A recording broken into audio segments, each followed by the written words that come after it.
Hi, ಎಲ್ಲರಿಗೂ ನಮಸ್ಕಾರ. ಮಾಣಿಯ times YouTube ಚಾನಲ್ಗೆ ಎಲ್ಲರಿಗೂ ಸ್ವಾಗತ. BM ಫ್ಯೂಚರಾಲಜಿ ರಿಸರ್ಚ್ ಸೆಂಟರ್ನವರ ದೇವರ ಅನುಗ್ರಹ ರೇಖೆಗಳು ಎಂಬ ಈ ಕಾರ್ಯಕ್ರಮವನ್ನು ನಿಮಗೆ ತೋರಿಸಲು ನನಗೆ ಸಂತೋಷವಾಗುತ್ತದೆ. ಅಂದರೆ ದೇವರ ಅನುಗ್ರಹವು ಕೆಲವೊಮ್ಮೆ ಅದು ದೋಷ ಫಲಗಳನ್ನು ಕೊಡಬಹುದು ಎಂಬುದನ್ನು ಮರೆಯಬೇಡಿ. ದೇವರ ಅನುಗ್ರಹ ಇರುವ ಸೂಚನೆಯ ಕೆಲವು ಗೆರೆಗಳು ಕೆಲವೊಮ್ಮೆ ಅದು ದೋಷ ಫಲಕಾರಿಯಾಗಿಯೂ ಪರಿವರ್ತನೆ ಹೊಂದಬಹುದು ಎಂಬುದರ ಬಗ್ಗೆ ತಿಳ್ಕೊಂಡಿರಬೇಕು. ಯಾಕಂದರೆ ನಿಮ್ಮ ಹಸ್ತದಲ್ಲಿ ಅಂತಹ ಚಿಹ್ನೆ ಇದೆ, ನೀವು ಹೇಳಿದಂತಹ ಚಿಹ್ನೆ ಇದೆ, ಆ ಚಿಹ್ನೆ ಇದ್ದರೂ ಸಹ ನನಗೆ ಒಳ್ಳೆಯದಾಗ್ತಾ ಇಲ್ಲ, ಕೆಟ್ಟದಾಗ್ತಾ ಇದೆ, ನನ್ನ ಜೀವನ ಹಾಳಾಗ್ತಾ ಇದೆ, ನೀವು ಹೇಳೋದು ಸರಿಯಿಲ್ಲ ಎಂದು ಹೇಳುವಂತಹ ಜನರಿಗೆ ಇಂಥ ವಿಚಾರಗಳು ತಿಳಿದಿರಬೇಕು. ಇಲ್ಲದಿದ್ದರೆ ಅವರ ಜೀವನದಲ್ಲಿ ಹಲವಾರು ಸಮಸ್ಯೆಗಳು ಎದುರಾಗಬಹುದು. ಆದ್ದರಿಂದ ಇಂಥ ವಿಚಾರಗಳನ್ನೆಲ್ಲವನ್ನೂ ತಿಳಿಯಬೇಕಂದರೆ ನೀವು ಮಾಣಿಯ ಟೈಮ್ಸ್ ಯೂಟ್ಯೂಬ್ ಚಾನಲನ್ನು ನಿರಂತರವಾಗಿ ನೋಡ್ತಿರಬೇಕು. ಅದಕ್ಕಾಗಿ ನೀವು ಇನ್ನೂ ಮಾಣಿಯ ಟೈಮ್ಸ್ ಯೂಟ್ಯೂಬ್ ಚಾನಲನ್ನು ಸಬ್ಸ್ಕ್ರೈಬ್ ಮಾಡಿಲ್ಲವಾದರೆ ಈಗಲೇ ಕೆಳಗೆ ಕಾಣುವ ಸಬ್ಸ್ಕ್ರೈಬ್ ಎಂದು ಬರೆದಿರುವಲ್ಲಿ ಒಮ್ಮೆ ಕ್ಲಿಕ್ ಮಾಡಿ ಸಾಕು, ನೀವು ಸಬ್ಸ್ಕ್ರೈಬ್ ಆಗ್ತೀರಿ. ಹಾಗೆಯೇ ಪಕ್ಕದಲ್ಲಿ ಕಾಣುವ ಗಂಟೆಯ ಚಿಹ್ನೆಯನ್ನು ಒಮ್ಮೆ ಒತ್ತಿದರೆ ಮಾಣಿಯ ಟೈಮ್ಸ್ ಯೂಟ್ಯೂಬ್ ಚಾನಲಲ್ಲಿ ಬರುವಂತಹ ಪ್ರತಿಯೊಂದು ವಿಡಿಯೋವು ನೋಟಿಫಿಕೇಷನ್ ಮೂಲಕ ನಿಮ್ಮ ಮೊಬೈಲಿಗೆ ಬರುವುದರಿಂದ ನೀವು ಎಲ್ಲ ವಿಡಿಯೋಗಳನ್ನು ನೋಡಿ ಹೆಚ್ಚು ವಿಷಯಗಳನ್ನು ತಿಳಿದುಕೊಂಡು ಯಾಕೆ ಏನಾಗಿದೆ, ನನ್ನ ಹಸ್ತದಲ್ಲಿ ಯಾವ ಸೂಚನೆ ಇದೆ ಎಂಬುದನ್ನು ತಿಳ್ಕೊಳ್ಬಹುದು.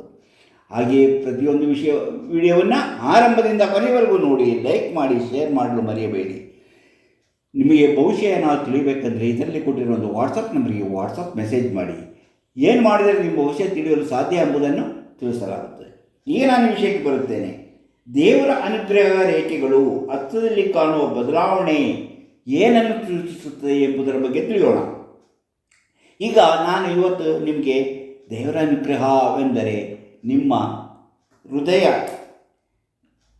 ರೇಖೆಯ ಬಗ್ಗೆ ನೋಡೋಣ. ಹೃದಯ ರೇಖೆ ನಿಮಗೆ ಗೊತ್ತಿದೆ ನೋಡಿ, ಸಾಮಾನ್ಯವಾಗಿ ಈ ಅಂಚಿನಿಂದ ಗುರುಪರ್ವದವರೆಗೆ ಬಂದಿರುತ್ತದೆ. ಹೀಗೆ ಬಂದಿರುವಂತಹ ಈ ಹೃದಯ ರೇಖೆ ನಮ್ಮಲ್ಲಿ ಹಲವು ಶುಭಸೂಚಕ ಹಾಗೂ ನಿಮ್ಮ ಮನಸ್ಸನ್ನು ತಿಳಿಸುತ್ತದೆ. ನಿಮ್ಮ ಮನಸ್ಸಲ್ಲಿ ಏನಿದೆ, ನಿಮ್ಮ ಮನಸ್ಸು ಹೆಂಗಿರುತ್ತದೆ ಎಂಬುದನ್ನು ತಿಳಿಸುತ್ತದೆ. ಆದುದರಿಂದ ಇಂಥ ವಿಚಾರಗಳನ್ನು ತಿಳಿದುಕೊಂಡು ನೀವು ಅರ್ಥ ಮಾಡ್ಕೋಬೇಕಾಗುತ್ತೆ. ಈಗ ನೋಡಿ, ಹೃದಯ ರೇಖೆ ನೋಡಿ, ಇಲ್ಲಿಂದ ಇಲ್ಲಿ ಈಗ ನೋಡಿ,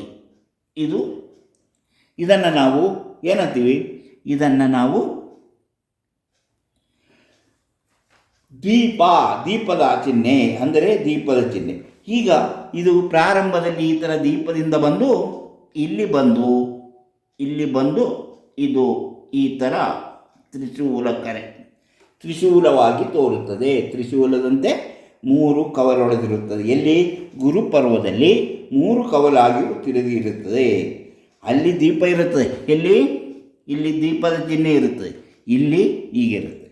ಹೀಗಿದ್ದಾಗ ಈ ತ್ರಿಶೂಲ ಚಿಹ್ನೆ ಯಾವಾಗಲೂ ಒಳ್ಳೆಯ ಫಲವನ್ನು ಕೊಡುತ್ತದೆ. ಆದರೆ ಇಲ್ಲಿ ಪ್ರಾರಂಭದಲ್ಲಿ ಬುಧ ಪರ್ವದ ಕೆಳಗೆ ಪ್ರಾರಂಭ ಎಡ್ಜ್ನಲ್ಲೇ ನೀವು ಶುರು ಮಾಡಬೇಕಾದ್ರೆ ಅದು ದೀಪದ ಚಿಹ್ನೆ ಇರುವುದರಿಂದ ಈ ರೀತಿ ಕೊನೆಗೊಂಡರೆ, ಅಂದರೆ ಇಲ್ಲಿ ಬಂದು ಈ ರೀತಿ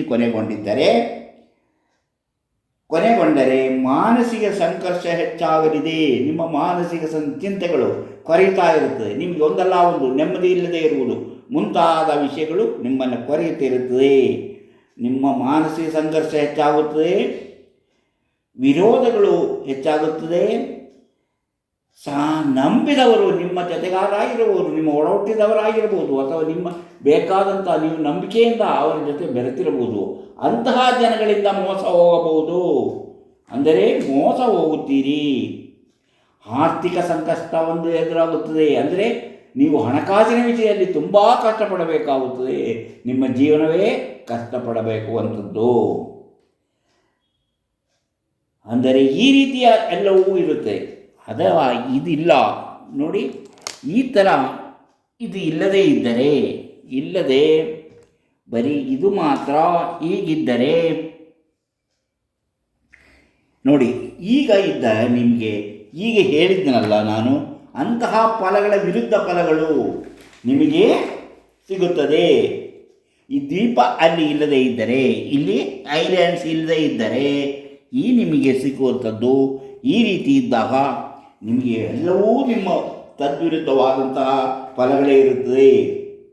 ಮಾನಸಿಕವಾಗಿ ಸಂತೋಷವಾಗಿರ್ತೀರಿ, ನಂಬಿದವರು ನಿಮಗೆ ಸಹಾಯ ಮಾಡ್ತಾರೆ, ಆರ್ಥಿಕವಾಗಿ ನೀವು ಅಭಿವೃದ್ಧಿ ಆಗುತ್ತೀರಿ ಮುಂತಾದ ಸೂಚನೆ ಇದು.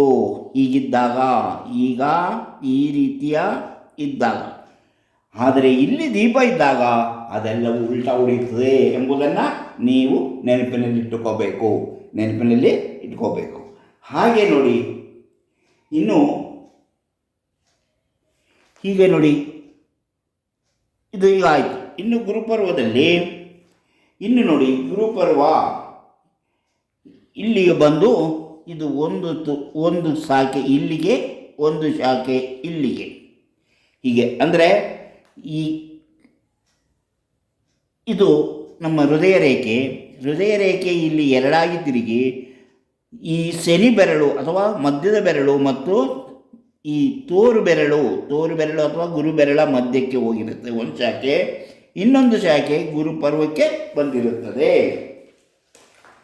ಹೀಗೆ ಗುರುಪರ್ವಕ್ಕೆ ಬಂದಿದ್ದರೆ ಅಂದರೆ ಕುಟುಂಬ ಸ್ನೇಹ ಮನೆಯ ಅವರು ಇಂತಹ ವ್ಯಕ್ತಿಗಳು, ಹೀಗಿರುವಂತಹ ವ್ಯಕ್ತಿಗಳು ತುಂಬ ಪ್ರೀತಿ ಮಾಡ್ತಾರೆ. ಯಾರನ್ನ? ಮನೆ ಮಂದಿಗೆಲ್ಲ, ಮನೆಯವರನ್ನೆಲ್ಲ ತುಂಬ ಇಷ್ಟಪಟ್ಟು ಅವರ ಜೊತೆ ಬೆರೆಯುತ್ತಾರೆ. ಅವರಿಗೇನೇನು ಬೇಕೋ ಎಲ್ಲ ಸಹಾಯವನ್ನು ಮಾಡ್ತಾರೆ.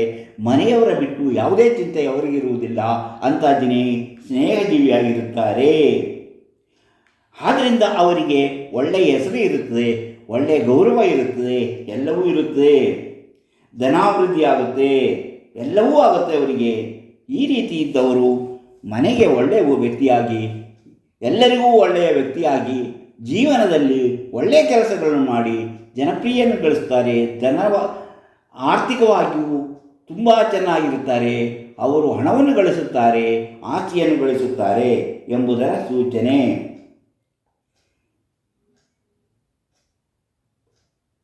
ಅಂದರೆ ಈ ಗೆರೆಗೆ ಇಲ್ಲಿಂದ ಒಂದು ಗೆರೆ ಹೀಗೆ ಹೋಗಿದ್ದರೆ, ಅಂದರೆ ಹೀಗೆ ಒಂದು ಗೆರೆ, ಅಡ್ಡಗೆರೆ ಇದನ್ನು ಸೀಳಿಕೊಂಡು ಮೇಲೆ ಹೋಗಿದ್ದರೆ, ಇದು ಇಲ್ಲದೇ ಇದ್ದರೆ ಈ ಗೆರೆ ನಿಮಗೆ ದೈವಾನುಗ್ರಹದ ಚಿಹ್ನೆ.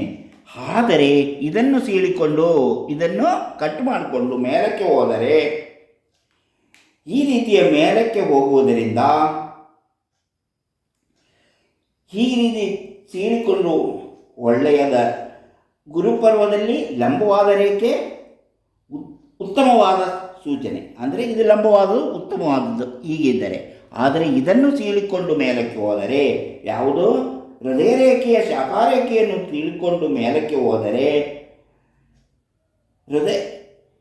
ಅಪಾಯ, ಒಳ್ಳೆಯದಲ್ಲ, ಧನ ನಷ್ಟ. ಅಂದರೆ ಮೊದಲು ನಾನು ಹೇಳಿದ್ದ ಇಲ್ಲಿಯೇ ಇದ್ದಂತಹ ಇದಕ್ಕೆ ತಾಗದೆ ಇದು ಇಲ್ಲಿಗೆ ಮುಗಿದೋಗಿ ಇದು ಇಲ್ಲಿಗೆ ಬಂದಿದ್ದರೆ ನಿಮಗೆ ಧನ ಲಾಭ, ಹೆಸರು, ಕೀರ್ತಿ ಎಲ್ಲವೂ ಬರುತ್ತೆ, ಆರೋಗ್ಯ ಎಲ್ಲವೂ ಇರುತ್ತೆ. ಆದರೆ ಹೀಗೆ ಇದು ಕಟ್ಟು ಮಾಡಿದ್ದರೆ, ಈಗೀಗ ಕಟ್ಟು ಮಾಡಿಕೊಂಡು ಹೋದರೆ ಅದಕ್ಕೆಲ್ಲವೂ ವಿರುದ್ಧ ಫಲಗಳು ಅಂದರೆ ಗೊತ್ತು. ಆರ್ಥಿಕ ನಷ್ಟ, ಸ್ನೇಹ ಇಲ್ಲದೆ ಇರುವುದು, ಪ್ರೀತಿ ಇಲ್ಲದೆ ಇರುವುದು, ಎಲ್ಲವೂ ಅವರಿಗೆ ಆರೋಪವನ್ನು ಕೇಳಬೇಕಾಗುತ್ತದೆ ಮುಂತಾದವುಗಳು ಈ ರೇಖೆಯ ಸೂಚನೆಗಳು. ಧನ ನಷ್ಟ ಆಗುತ್ತದೆ, ನೀವು ಏನೇ ಮಾಡಿದರೂ ಧನ ನಷ್ಟ ಆಗುತ್ತದೆ. ಅಂದರೆ ಲಾಭ ಬರುವುದೆಲ್ಲ ಉಲ್ಟಾ ಹೊಡೆಯುತ್ತದೆ. ಹೀಗೆ ನಿಮ್ಮ ಜೀವನದಲ್ಲಿ ನೀವು ಕಷ್ಟವನ್ನು ಅನುಭವಿಸಬೇಕಾಗುತ್ತದೆ. ಈ ಅಡ್ಡರೇಖೆ ಹೀಗೆ ಇದಕ್ಕೆ ಬಂದರೆ ಹೀಗೆ ನೋಡಿ. ಇನ್ನೊಂದನ್ನು ನಾವು ನೋಡ್ಬೋದು. ಇಲ್ಲಿ ಒಂದು ನಕ್ಷತ್ರ ಚಿಹ್ನೆ, ಇಲ್ಲಿ ಒಂದು ನಕ್ಷತ್ರ, ಇಲ್ಲಿ ಇದೇ ಶಾಖಾರೇಖೆಯಲ್ಲಿ ಒಂದು ನಕ್ಷತ್ರ ಬಂದರೆ, ಅಂದರೆ ಇದು ಶನಿ ಪರ್ವ. ಈ ಶನಿ ಪರ್ವದಲ್ಲಿ ಒಂದು ಹಿಂಗೆ ಶನಿ ಪರ್ವದಲ್ಲಿ ಆಗಿ ಇದು ಉತ್ತಮವಾದ ವ್ಯಕ್ತಿತ್ವ, ಜನರ ಪ್ರಿಯ ವ್ಯಕ್ತಿ, ಧರ್ಮನಿಷ್ಠ ವ್ಯಕ್ತಿ ಅಲ್ಲ. ಆದರೂ ಸಹ ಹೀಗಿದ್ದಾಗ ಇಲ್ಲೊಂದು ನಕ್ಷತ್ರ ಬಂದರೆ, ಹಿಂಗಿದ್ದಾಗ ಈ ನಕ್ಷತ್ರ ಇಲ್ಲದೇ ಇದ್ದರೆ, ಈ ನಕ್ಷತ್ರ ಇಲ್ಲದೇ ಇದ್ದರೆ ಅವರು ಧರ್ಮನಿಷ್ಠ ವ್ಯಕ್ತಿ, ಅವರು ಒಳ್ಳೆಯ ವ್ಯಕ್ತಿ, ಧನವಂತ, ಹಣಕಾಸಿನಲ್ಲಿ ಜನಪ್ರಿಯ ವ್ಯಕ್ತಿ, ಧರ್ಮನಿಷ್ಠ ವ್ಯಕ್ತಿ ಆಗಿರ್ತಾರೆ. ಅವರಿಗೆ ಧನಾಭಿವೃದ್ಧಿ ಆಗುತ್ತದೆ, ಎಲ್ಲವೂ ಇರುತ್ತದೆ. ಆದರೆ ಇಲ್ಲಿ ಒಂದು ನಕ್ಷತ್ರ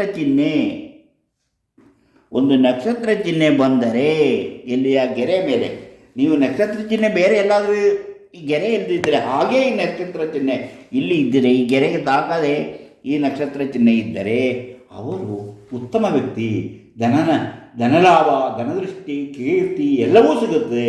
ಆದರೆ ಇಲ್ಲಿ ಈ ಗೆರೆ ಮೇಲೆ ನಕ್ಷತ್ರ ಬಂದರೆ ಆವಾಗ ಅವರು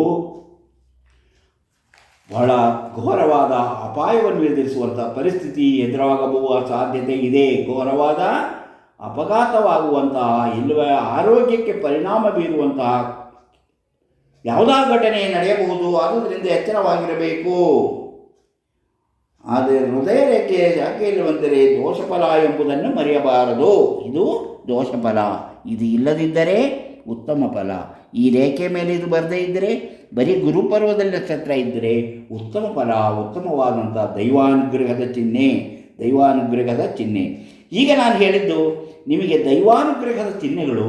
ಆ ಚಿಹ್ನೆಗಳಿಗೆ ಯಾವುದಾದ್ರು ದೋಷ ಫಲಗಳು, ಈಗ ಮೊದಲು ಹೇಳಿದಂತೆ ದೋಷ ಫಲಗಳಿದ್ದರೆ ನಿಮ್ಮ ಜೀವನದಲ್ಲಿ ಬಹಳ ಕಷ್ಟ ನಷ್ಟಗಳು, ಅಪಮಾನ, ಮನೋವ್ಯತೆ ಎಲ್ಲವೂ ಬರುತ್ತದೆ ಎಂಬುದನ್ನು ಸೂಚನೆ ಒಟ್ಟಾರೆ ಇವತ್ತು ಹೇಳಿದ್ದು. ಇದನ್ನು ತಿಳ್ಕೊಂಡಿದ್ದಾಗ ಮಾತ್ರ, ನೀವು ಸರಿಯಾಗಿ ತಿಳ್ಕೊಂಡಿದ್ದಾಗ ಈ ಹೃದಯ ರೇಖೆಯಲ್ಲಿ ಬರುವಂತಹ ದೈವಾನುಗ್ರಹದ ಚಿಹ್ನೆಗಳಿಗೆ ಯಾವ ರೀತಿ ದೋಷ ಫಲಗಳಾಗುತ್ತದೆ ಎಂಬುದನ್ನು ಇಂದು ನಾವು ತಿಳ್ಕೊಂಡಿದ್ದೇವೆ. ಇಂತಹ ಹಲವಾರು ವಿಚಾರಗಳು, ಎಂಥ ವಿಚಾರಗಳನ್ನು ಮುಂದಿನ ವಿಡಿಯೋದಲ್ಲಿ ಹೇಳ್ತಾ ಹೋಗುತ್ತೇನೆ. ಇಂಥ ವಿಚಾರಗಳು ನಿಮಗೆ ಇನ್ನೂ ಹೆಚ್ಚಾಗಿ ತಿಳಿಬೇಕಂದರೆ, ಇನ್ನೂ ಮಣಿಯಾರ್ ಟೈಮ್ಸ್ ಯೂಟ್ಯೂಬ್ ಚಾನಲನ್ನು ಸಬ್ಸ್ಕ್ರೈಬ್ ಮಾಡಿಲ್ಲವಾದರೆ ಈಗಲೇ ಕೆಳಗೆ ಕಾಣುವ ಸಬ್ಸ್ಕ್ರೈಬ್ ಎಂದು ಬರೆದಿರುವಲ್ಲಿ ಒಮ್ಮೆ ಸಬ್ಸ್ಕ್ರೈಬ್ ಮಾಡಿ. ಒಂದೇ ಒತ್ತಿದರೆ ಸಾಕು, ಸಬ್ಸ್ಕ್ರೈಬ್ ಆಗ್ತೀರಿ.